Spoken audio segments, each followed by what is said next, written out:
Hola, ¿qué tal mis queridos jurisconsultos? Sean bienvenidos a su cápsula jurídica número 53. En esta ocasión voy a dar continuidad al estudio de los sujetos procesales. En una cápsula anterior hablamos de el asesor jurídico y que éste no debe ser pasivo. En esta ocasión voy a hablar de otro sujeto procesal. Sujeto procesal que no tiene calidad de parte. Hoy hablaré del juzgador. ¿Qué es el juzgador? ¿Qué es el juez? En ese sentido, he de señalar que el juez es el actor central del sistema de impartición de justicia. A este sujeto procesal le corresponde el papel fundamental de la justicia, que consiste en dar una salida institucional a los conflictos que se presentan en la sociedad. Este debe asumir la responsabilidad de impartir esa justicia de forma imparcial, pronta, completa y gratuita. Es decir, que su quehacer principal es la función jurisdiccional.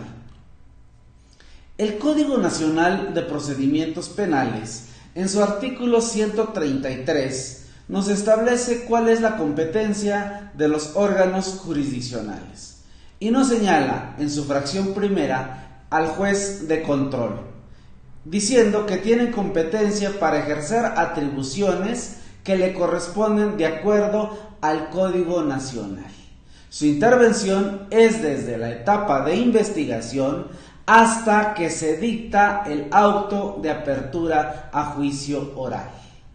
Además, les he de recordar que en estas dos etapas el juez de control asume también una función primordial, que es la de garantizar los derechos fundamentales o los derechos humanos de los justiciables. Y en ese sentido, el juez de control se convierte también en juez de garantía, recordándoles que éste interviene en las dos primeras etapas del procedimiento penal.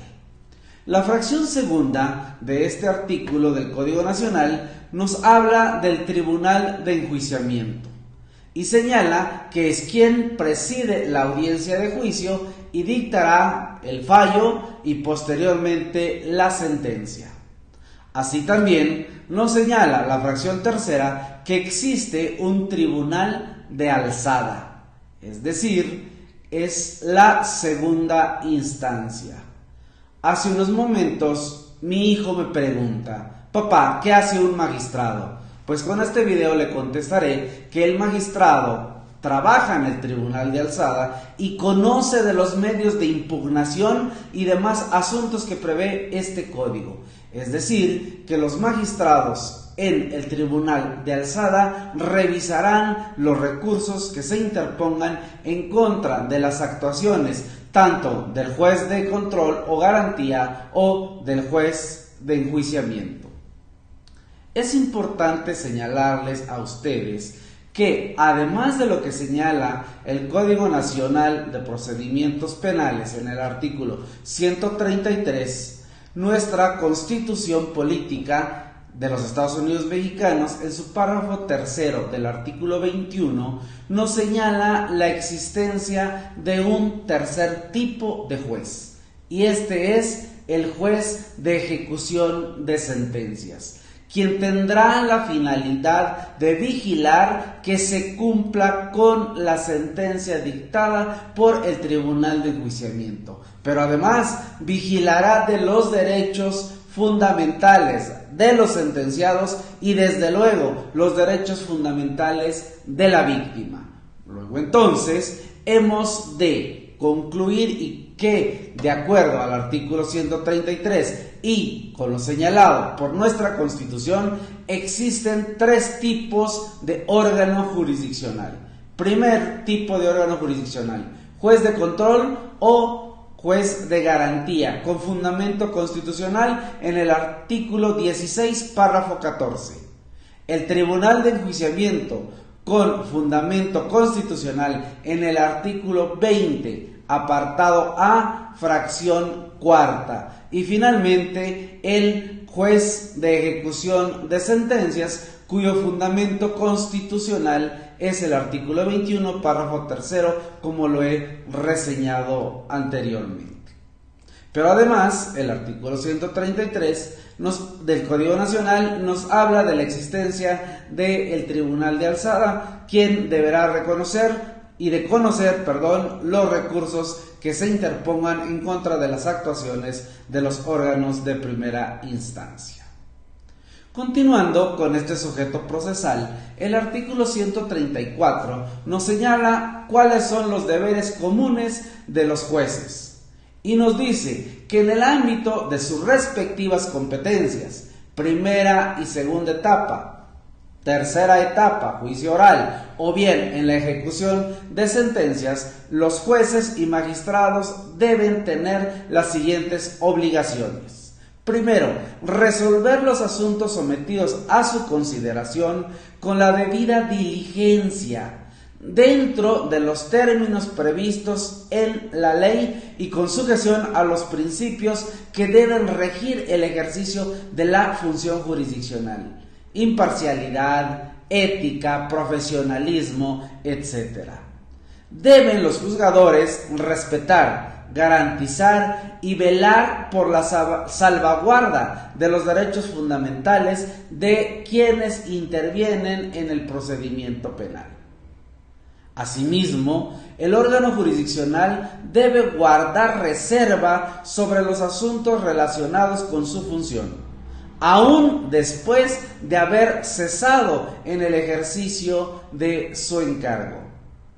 Una obligación más que le establece la ley al órgano jurisdiccional es atender oportuna y debidamente las peticiones dirigidas por los sujetos procesales que intervienen dentro del procedimiento penal. No siempre nos deben dar la razón, no siempre nos darán la razón. Lo que sí, siempre nos deben dar respuesta a toda petición que les hagamos. Continuando con estas obligaciones, el órgano jurisdiccional debe abstenerse de presentar en público al imputado, al acusado o al sentenciado como culpable, es decir, si aún no existe una condena. Finalmente, de acuerdo al artículo 155, también deben mantener el orden en las salas y en las audiencias. Es decir, que en una audiencia de procedimiento oral, la máxima autoridad en la misma audiencia es precisamente el órgano jurisdiccional. ¿Qué sucede, amigos litigantes, si un juzgador no resuelve en los términos y bajo los plazos que señala el Código Nacional? Pues de acuerdo al artículo 135 tenemos un recurso denominado queja.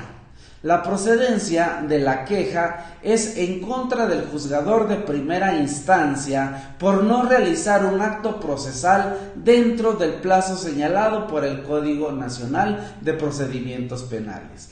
Esta podrá ser promovida por cualquier parte del procedimiento. Se tramitará sin perjuicio de las otras consecuencias legales que tenga la omisión del juzgador. Es decir, que aunado a un procedimiento administrativo, ustedes pueden interponer una queja en contra del juzgador que no está respetando los plazos procesales de acuerdo al Código Nacional de Procedimientos Penales.